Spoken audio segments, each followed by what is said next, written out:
Todo dia uma competência diferente para a gente comentar aqui nas lives do Estude Matemática e para que vocês estejam bem, estejam espiritualmente bem, preparados, tranquilos, serenos, sossegados para encarar a mãe de todas as provas, a que vem por aí, o segundo domingo do Enem, Matemática e Ciências da Natureza. Eu imprimi aqui a matriz de referência da matemática e das suas tecnologias, como eu fiz na live de hoje mais cedo e que eu não deixei disponível porque ela estava muito picotada, para que eu possa comentar com vocês rapidamente como funciona essa história de competências e de habilidades, tá? No Enem, diferentemente do que acontece no ensino médio, a matemática ela é compartimentada de modo diferente em relação ao que a gente encontra normalmente na matemática convencional. Se eu terminar de tomar o cafezinho para não deixar esfriar. Então, no colégio a gente se acostuma a ter, por exemplo, aula de logaritmo, aula de trigonometria, aula de progressões, aula de análise combinatória, né? A gente tende a ter tópicos da matemática, por assim dizer, e desenvolver cada um desses tópicos. No Enem, a coisa muda um pouco de figura, tá? No Enem, eles falam em competências e em habilidades, ou seja, você demonstra habilidades e revela assim que tem competências. São coisas que representam, né, um pensamento de 2 níveis, por assim dizer. As competências são 7, enumerando: primeira competência, compreensão numérica, é nela que a gente vai falar hoje. Depois, segunda competência, geometria. Competência 3, medidas de grandezas. Competência 4, relações entre grandezas. Competência 5, álgebra. Competência 6, interpretação de dados em gráficos e tabelas. E na competência 7 nós temos probabilidade e estatística. E aí dentro de cada uma dessas competências existe um conjunto de habilidades. O nosso assunto hoje é a competência de número 1, que eu carinhosamente apelidei, tomei essa liberdade, de compreensão numérica, porque os nomes das competências não são curtos. Vou dar um exemplo para vocês. Competência 2, utilizar o conhecimento geométrico para realizar a leitura e a representação da realidade e agir sobre ela. Ninguém vai dizer tudo isso na hora de falar na competência de número 2. A gente vai dizer simplesmente geometria, certo? Da mesma forma, competência de número 1, nosso assunto hoje: construir significados para os números naturais, inteiros, racionais e reais. Ora, construir significados para os números é algo que a gente faz em matemática virtualmente o tempo todo e, consequentemente, dar esse nome longo para essa competência é uma coisa que não faz muito sentido. Eu, pessoalmente, preferi chamar ela de compreensão numérica, ou seja, compreender os números, as quantidades que eles representam, os padrões de numeração, as sequências que são criadas a partir de uma lei de formação, os problemas envolvendo contagem, os problemas envolvendo juros, por exemplo, porcentagem matemática financeira, que tem tudo a ver com a questão de padrões numéricos, com a questão relacionada a sequências, tá certo? Tudo isso entra na competência de número 1. Eu vou passar uma por uma das habilidades com vocês, já destacando alguns dos temas relacionados a cada uma delas e também já aproveitando para indicar onde eu recomendo que vocês foquem ao longo da última semana de preparação para o Enem, certo? Uma semana, virtualmente uma semana é o que a gente tem hoje, né? A prova vai ser no domingo, hoje segunda, enfim, vocês ainda têm algum tempo para colocar coisas em dia e para priorizar, que é o mais importante sempre na última semana, uma vez que certamente não vai dar tempo de vocês estudarem absolutamente tudo que vocês vão encontrar na prova de matemática do Enem, certo? Então, por exemplo, na primeira habilidade relacionada à competência 1, compreensão numérica, está escrito assim: reconhecer no contexto social diferentes significados e representações dos números e operações naturais, inteiros, racionais e reais. O que entra aqui, gente, nessa primeira habilidade? Entra tudo aquilo que você começou a aprender lá na primeira série do ensino fundamental. Entram todas aquelas historinhas matemáticas que foram tão úteis para que você aprendesse as 4 operações aritméticas básicas: a soma, a subtração, a multiplicação e a divisão. Vocês vão encontrar no Enem, por exemplo, muita conta de padeiro. Quem assiste às aulas do Estudo de Matemática sabe que eu falo nisso toda hora. Ah, que monte de conta de padeiro, isso aqui enche o nosso saco. Monte de divisão com vírgula. vai ter divisão com vírgula. Um monte de divisões envolvendo frações, vai ter divisão de frações com simplificações importantes, números decimais que vocês vão ter que demonstrar que sabem gerenciar. Vai ter de repente um problema envolvendo decomposição em fatores primos? Vai. E aí vocês vão precisar mostrar que vocês sabem a diferença entre um número primo e um número composto. Lembra? O número primo é aquele que tem apenas 2 divisores, sendo o número 1 e ele mesmo. O número composto, o número que tem 3 ou mais divisores. Então, por exemplo, 5 é um número primo na medida em que só tem 2 divisores inteiros positivos, que são o número 1 e o número 5. O número 12, por exemplo, já tem uma penca de divisores. Nele é divisível por 1, por 2, por 3, por 4, por 6 e por 12. Observa, tem 6 divisores.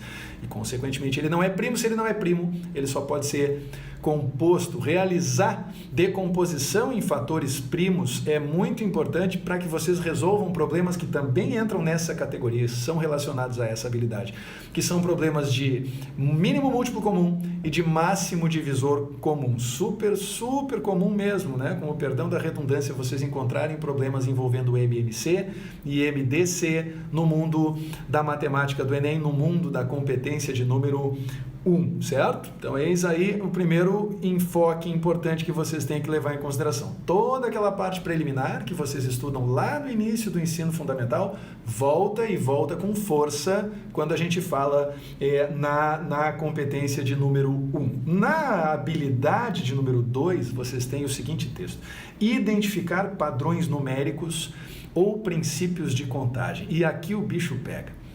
A maior parte das questões que caem envolvendo a competência de número 1 do Enem, caem envolvendo especificamente essa habilidade. Porque quando se faz referência a padrões numéricos, vocês estão falando de números que são construídos a partir de uma lei e números que, portanto, obedecem a um determinado padrão. Isso é muito comum quando vocês estão falando de progressões, por exemplo. E progressões aritméticas e geométricas são um tema recorrente no Enem. Vocês vão encontrar questões de progressões no Enem, podem ter absoluta certeza disso. Mais provável progressões aritméticas do que progressões geométricas. Vamos deixar isso bem claro desde já, tá? É bem mais provável que vocês encontrem PA do que PG.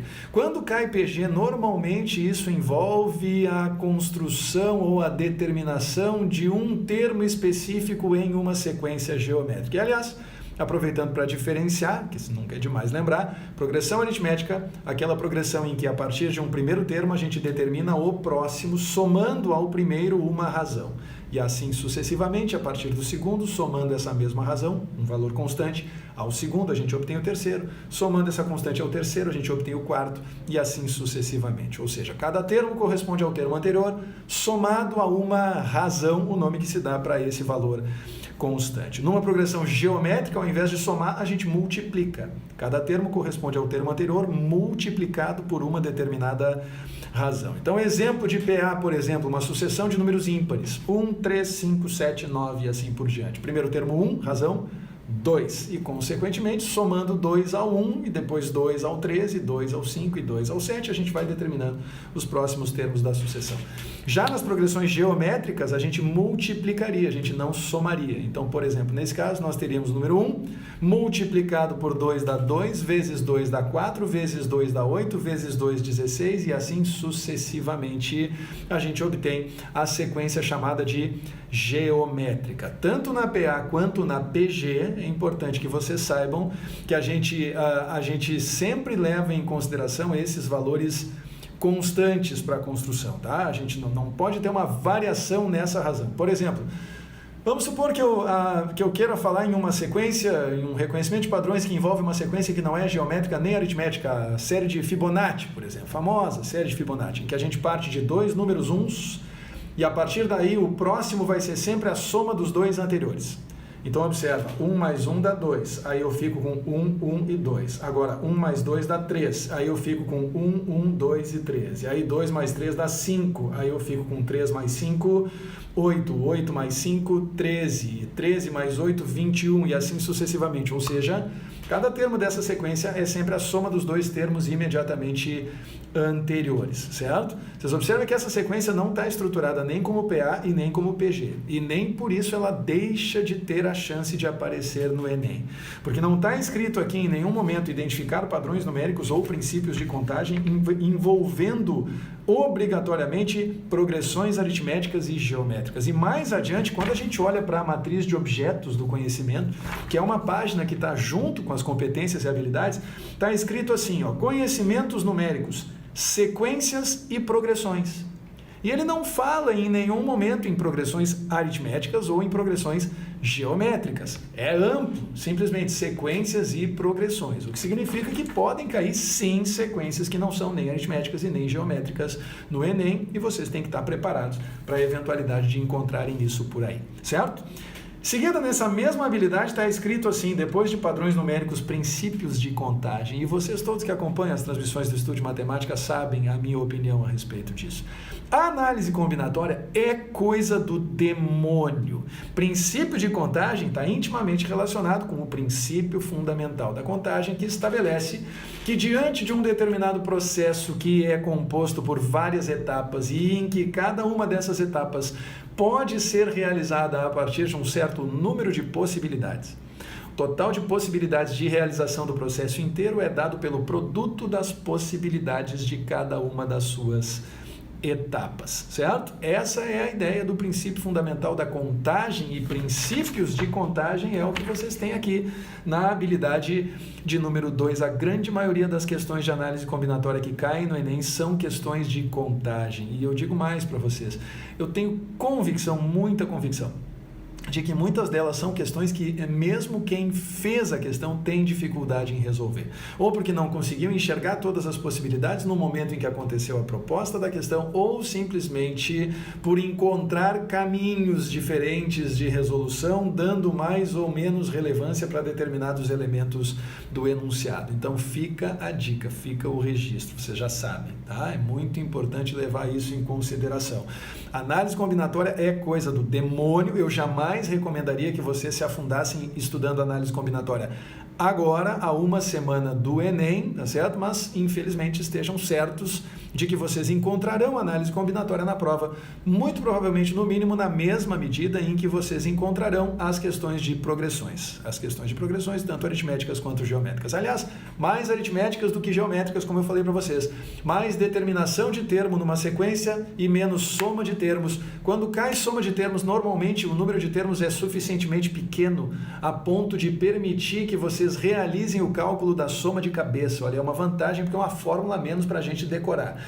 Eu não recomendaria que vocês usassem a fórmula da soma, por exemplo, se vocês têm 4 ou 5 termos para somar. Não faz sentido. Pega os 4 ou 5, coloca um em cima do outro e soma na mão, né? Usando a aritmética ao invés de usar uma decoreba de fórmula específica nesse caso, certo? Então essa segunda habilidade da primeira competência, vamos para a terceira, resolver situação, problema envolvendo os conhecimentos numéricos. De certa forma, isso amarra as duas situações anteriores, né? Ou seja, a gente tem que reconhecer os significados dos números, a gente tem que identificar padrões numéricos, princípios de contagem e, em seguida, resolver situação, problema envolvendo esses conhecimentos. Justo, né? Em seguida, a gente vai para os objetos do conhecimento, vocês vão ver que dá para jogar um pouco mais de luz aqui, inclusive, em cima daquilo que a gente tem para estudar. Habilidade número 4, avaliar a razoabilidade de um resultado numérico na construção de argumentos sobre afirmações quantitativas. Isso é muito importante, tá, gente? Isso aqui são aquelas questões, por exemplo, que envolvem unidades de medida, em que podem pedir que vocês digam assim, qual o resultado que corresponde ao diâmetro da cabeça desse parafuso? E aí eles vão colocar lá, por exemplo, 2,3 metros. Vai dizer, a cabeça do parafuso tem 2,3 metros de extensão, vocês estão entendendo? Tipo, aí depois tem 0,23 metros, opa, já caiu para 23 centímetros, mas aí bota parafusão nisso, aí tem 2,3 centímetros, pô, eu até acredito, mas ainda assim é um cabeção de um parafuso, né? 0,23, vocês estão entendendo? Essa é a ideia, é a gente interpretar um dado quantitativo como razoável em um determinado contexto de aplicação.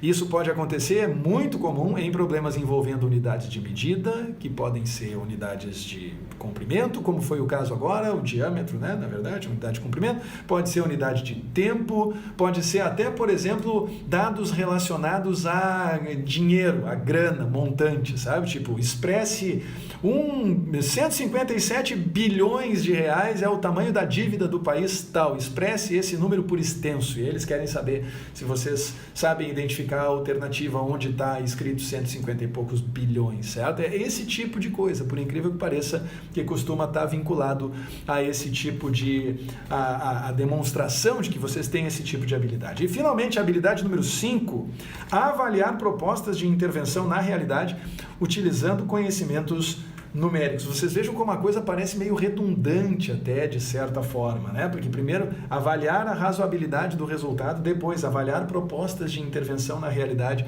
utilizando conhecimentos numéricos. Talvez fique um pouco mais claro, até porque essa competência, eu confesso a vocês, é a mais nebulosa de todas. E tanto é verdade que a gente chama ela genericamente de compreensão numérica, é uma coisa meio, né, messiânica, assim, de certa forma, que fica difícil realmente da gente, a partir simplesmente da avaliação das habilidades que compõem, que traduzem essa competência, fica difícil da gente entender de fato a que as pessoas lá do MEC estão se referindo. Mas aí que bom que tem aqui, como vocês estão vendo, nesse mesmo documento, tá vendo? Matemática e suas tecnologias, tem uma relação dos objetos do conhecimento. E aí a gente consegue fazer um mapeamento mais direto entre a competência e as suas respectivas habilidades e tudo aquilo que a gente estuda no ensino médio.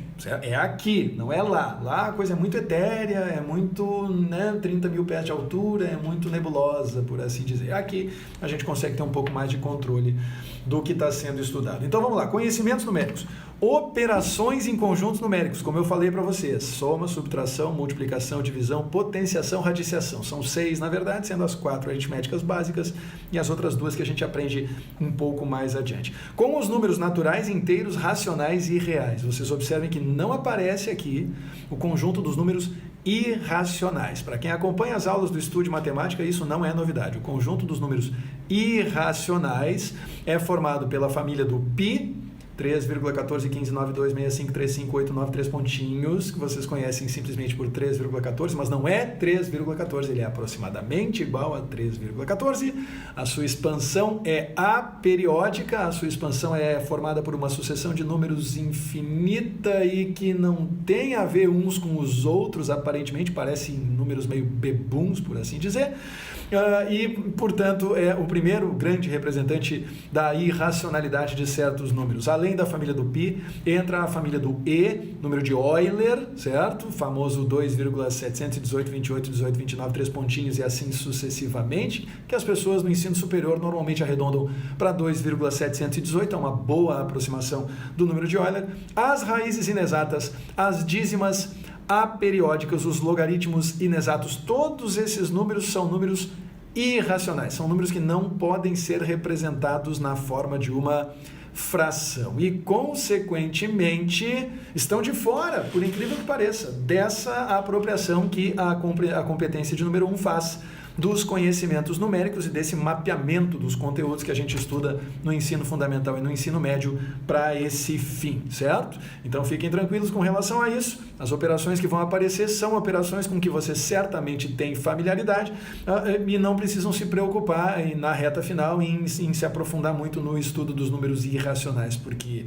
a julgar pela matriz, é muito improvável que vocês encontrem alguma coisa nesse sentido.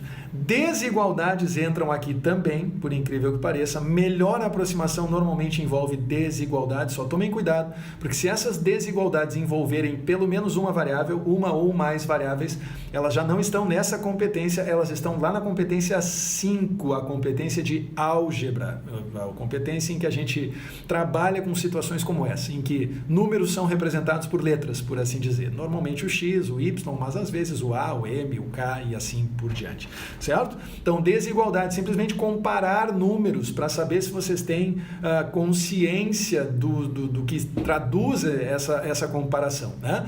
Se números são maiores ou menores, se eles fazem mais sentido ou menos sentido em uma determinada aplicação, em uma situação de aplicação.